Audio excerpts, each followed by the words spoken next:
2 நபர்கள் ஜமாத்தாக தொழுது கொண்டிருக்கும் பொழுது 3வதாக ஒரு நபர் இணைவதற்கு வருகிறார். இமாம் வந்து ருக்கு செய்து கொண்டிருக்கிறாரு.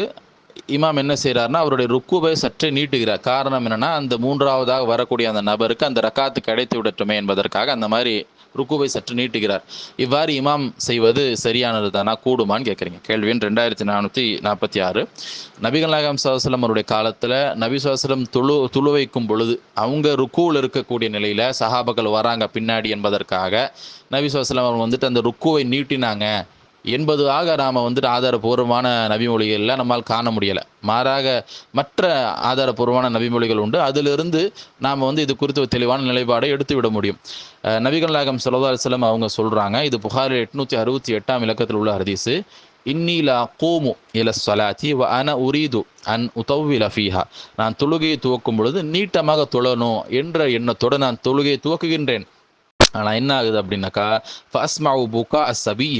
ஆனால் தொழுக ஆரம்பித்த பிறகு நபி ஸல்லல்லாஹு அலைஹி வஸல்லம் காலத்தில் வந்துட்டு பெண்களும் ஜமாத்து தொழுகையில் பங்கெடுக்கக்கூடியவர்களாக இருந்தாங்க. இன்றைக்கு இருப்பதை போல கிடையாது. அப்போ அவங்க குழந்தைகளுக்குள்ள அழைச்சி வருவாங்க. அப்போது நபி ஸல்லல்லாஹு அலைஹி வஸல்லம் சொல்கிறாங்க, நான் தொழுகையை நீட்டமாக தொழுன்னு ஆரம்பிக்கிறேன். ஆனால் தொழுகையை துவக்கிய பிறகு குழந்தை பின்னாடி இருக்கக்கூடிய சஃபில் பெண்களோடு இருக்கக்கூடிய அந்த குழந்தை வந்துட்டு அழுகுது. அந்த அழு சத்தத்தை நான் கேட்கின்றேன். கேட்கக்கூடிய காரணத்தினால நபி ஸல்லல்லாஹு அலைஹி வஸல்லம் சொல்கிறாங்க, ஃபஅதஜவ்வஸு ஃபீ ஸலாத்தி கராஹியத அன் அஷுக்க அலா உம்மிஹி.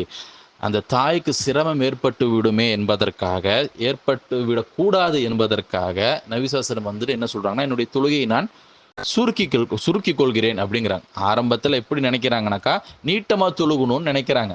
ஆனால் அந்த அழு சத்தத்தை கேட்ட உடனே அந்த தாய்க்கு, குழந்தையினுடைய அம்மாவை யோசிச்சு பார்க்குறாங்க. எப்படிப்பட்ட ஒரு உள்ளம் படைத்தவராக நபிகள் நாயகம் ஸல்லல்லாஹு அலைஹி வஸல்லம் இருந்திருக்கிறாங்க அப்படிங்கிறதுக்கு இது ஒரு படிப்பனையாக இருக்குது. அப்போ அதற்காக வேண்டி தொழுகையை வந்துட்டு சுருக்குறாங்க. அப்போ தொழுகையை நீட்டுவது சுருக்குவது என்பது அந்த தொழுகையில் பங்கெடுக்கக்கூடியவர்களை வைத்து கூட நாம் முடிவெடுக்கலாம் அப்படிங்கிறதற்கான ஒரு ஆதாரமாக கூட என்ன செய்கிறது இருக்கிறது. தக்க காரணம் இருக்குமா பட்சத்தில் தொழுகையை நீட்டுவது, தொழுகையை சுருக்குவது என்பதெல்லாம் நம்ம பின்னாடி தொழக்கூடியவர்களை வைத்து கூட நாம் தீர்மானிப்பதில் தவறு கிடையாது என்பதையும் நாம் இந்த ஹதீஸிலிருந்து நாம் செய்து கொள்ளலாம், விளங்கி கொள்ளலாம். அடுத்து நபிகள் நாயகம் ஸல்லல்லாஹு அலைஹி வஸல்லம் அவர்களுடைய மற்றொரு ஹதீஸ். இது வந்து முஸ்லீமில் 779 இலக்கத்தில் உள்ள ஒரு ஹதீஸு. இது வந்து அபு சயீத் அல் குத்ரி ரலியல்லாஹு அன்ஹு அவங்களிடத்துல வந்து அடுத்த தலைமுறையை சேர்ந்த ஒருத்தர் வந்து கேட்குறாங்க, நபி ஸல்லல்லாஹு அலைஹி வஸல்லம் தொழுகை எவ்வாறு இருந்தது என்று கேட்குறாங்க. அப்போது அவங்க சொல்கிறாங்க, கானத் ஸலாத்து ظுஹ்ரி துகாமு ஃபயந்தலிகு அஹதுனா இலல் பகீஇ. அதாவது நபி ஸல்லல்லாஹு அலைஹி வஸல்லம் காலத்தில் வந்து லுஹர் நபி ஸல்லல்லாஹு அலைஹி வஸல்லம் தொழ ஆரம்பிப்பாங்க.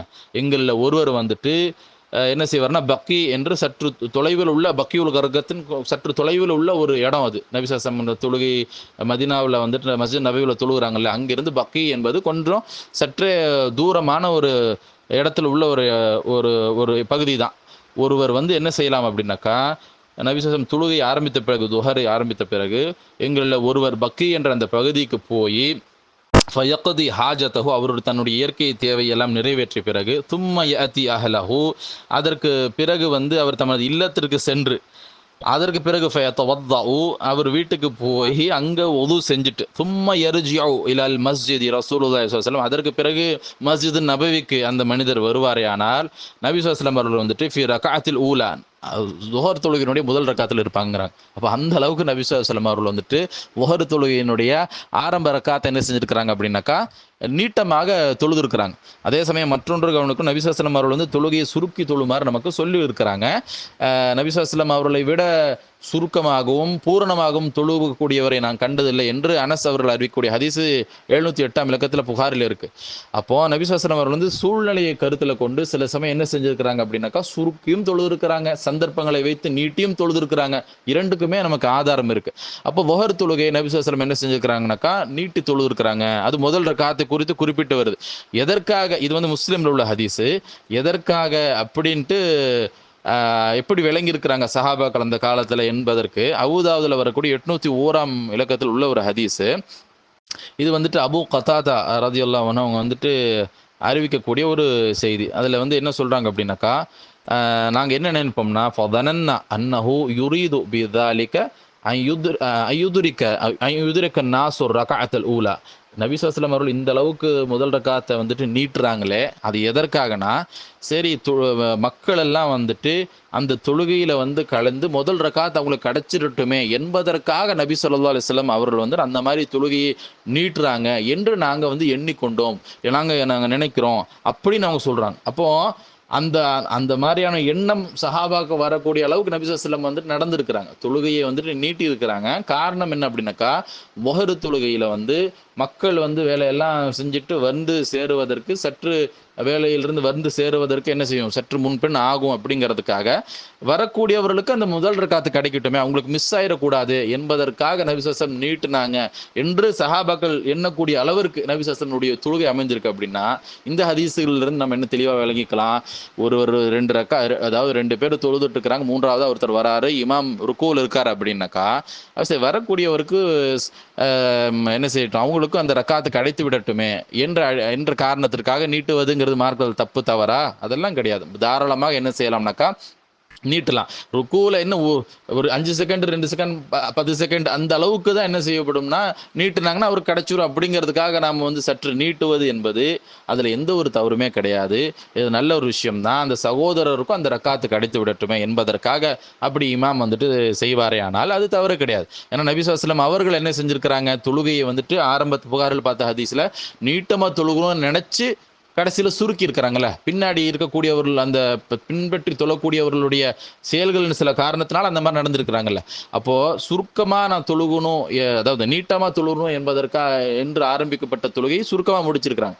அதே போல நாம ருக்கு சாதாரணமாக ஒரு வழக்கமாக செய்யக்கூடிய அளவிற்கு தான் நான் செய்யணும் அப்படின்னு நினச்சிக்கிட்டு நான் ருக்குக்கு போகிறேன்.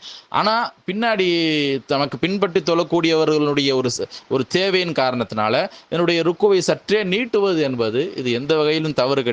தாராளமாக சற்று நீட்டி அவருக்கும் கிடைக்கட்டுமே என்பதற்காக இமாம் செயல்படுவது தவறு கிடையாது. ஆனால் அதே சமயம் வந்து ஒரு இமாம் வந்து அவர் தன்னோட ருக்குல வந்துட்டு திக்ருகள் தஸ்பீஹ் சொல்றோம் இல்லையா, சுப்ஹான ரப்பியல் அதீம், நிறைய விஷயம், நிறைய துவாக்கள் நபி ஸல்லல்லாஹு சொல்லி கொடுத்துருக்குறாங்க, திக்ருகள் இருக்கு அதுல சொல்வதற்கு.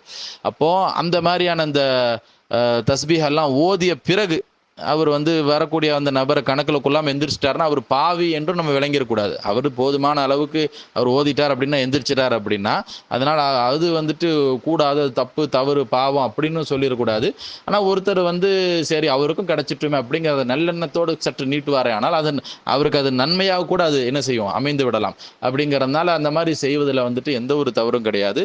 இமாம் சற்றே நீட்டுவது பின்னாடி வரக்கூடியவருக்கும் அந்த ரக்காத்து கிடைக்கட்டும் என்பதற்காக நீட்டுவதுங்கிறது ஒரு தவறான ஒரு தப்பான தடை செய்யப்பட்ட ஒரு அம்சம்லாம் கிடையாது. தாராளமாக அந்த மாதிரி நீட்டலாம்.